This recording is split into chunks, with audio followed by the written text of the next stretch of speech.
긍정성은 자기 최면이나 욕구 억제가 아니다. 이 최면 요법은 마음의 상처를 치유하고 신체적인 통증을 없애준다. 그런데 최근 러시아와 이탈리아에서 이 최면 요법을 이용한 강도 사건이 보도되었다. 피해자들은 길거리에서 단 몇 마디 말을 나누었을 뿐인데 순간 정신을 잃었고 그 사이 지갑을 빼앗겼다고 한다. 칼도 그렇고 펜도 그렇고 누구 손에 있느냐에 따라서 자신이나 세상에 주는 영향은 이렇게 매우 다르다.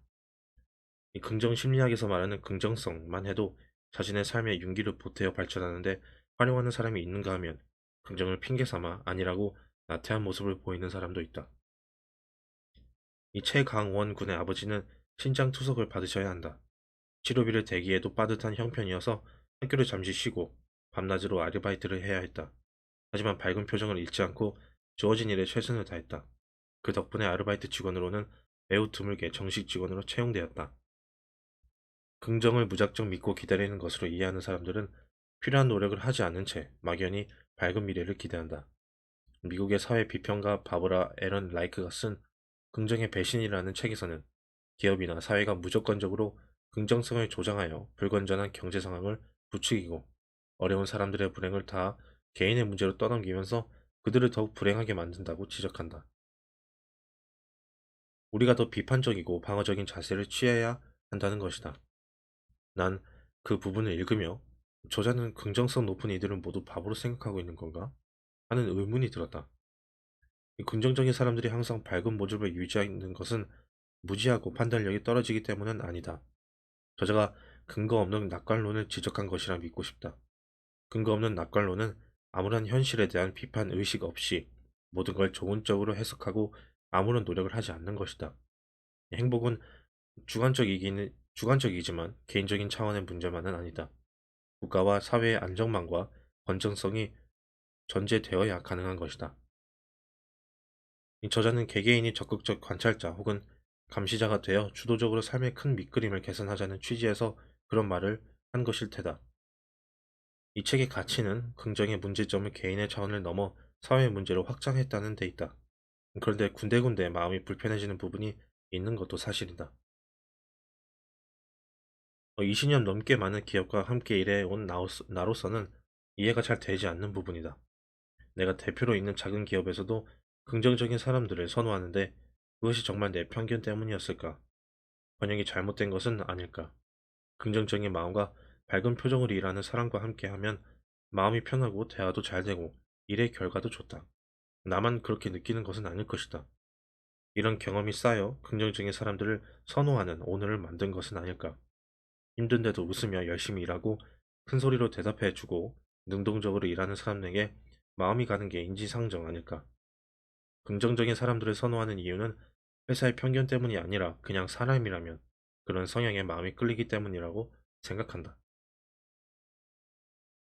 나 역시 국가의 비인권적인 조치들에 울분하고 인민을 구제한다는 경세재민의 정신을 잃은 우리의 경제구조가 한탄스러울 때가 있다. 그 책임을 소박한 국민들이 다 져야 하는 불합리한 현실에 밤잠을 설치기도 한다. 저자가 비판과 실행을 요구하는 것처럼 시위에 참여하여 적극적으로 의견을 피력하고 개선을 요구하는 것도 필요하다. 그러나 모든 사람이 시위에 나갈 수는 없다.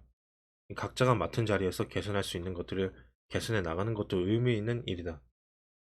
인생의 후배들이 공정한 기회를 갖고 능력을 펼칠 수 있도록 책상에 앉아 지금 새로운 미래를 설계해 가는 사람도 소중하다.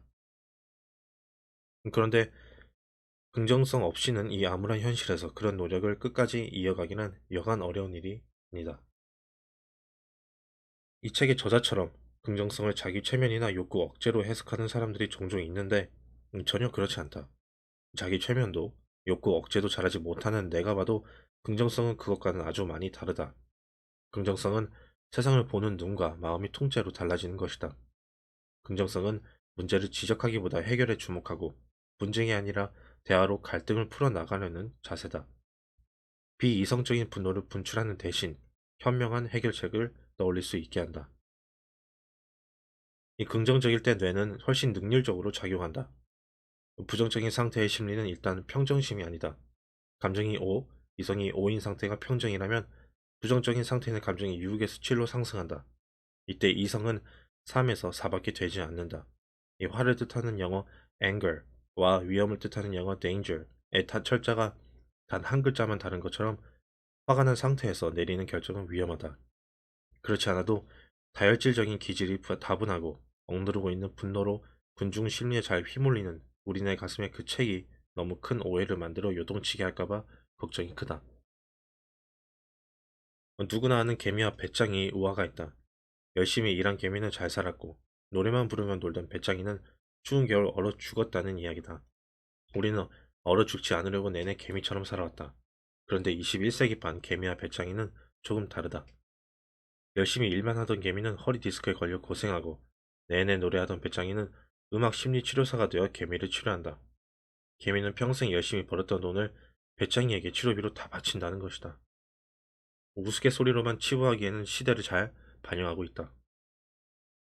우리는 아무 생각 없는 근면성이 의외로 비생산적인 시대에 살고 있다. 자신이 좋아하는 것을 잘 발견하고 제대로만 발전시키면 놀이마저도 근사한 직업이 되는 시대가 있다. 사실 각자의 자질과 개성을 살려 개미는 개미대로, 배짱이는 배짱이대로 살아야 한다. 어느 게 더 좋다는 것은 없다. 이 세상의 발전을 향한 개인의 역할 역시 다양해졌다.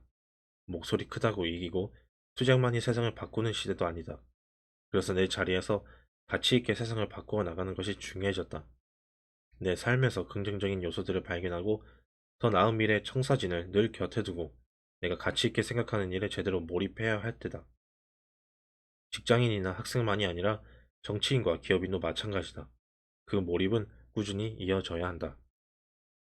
존경하던 이가 세상을 저버리는 경험들을 종종 하며 이제는 누군가를 존경하는 것마저도 조심스럽다. 긍정성은 당연히 중요하다. 더불어 삶의 태도와 사고의 균형감을 잊지 말아야 한다. 우리 한 명 한 명이 제자리에서 자신의 미래를 발전적으로 만들어 나간다면 소리치지 않아도 세상은 조금씩 변해갈 것이다. 우리 모두가 행복해지는 세상으로.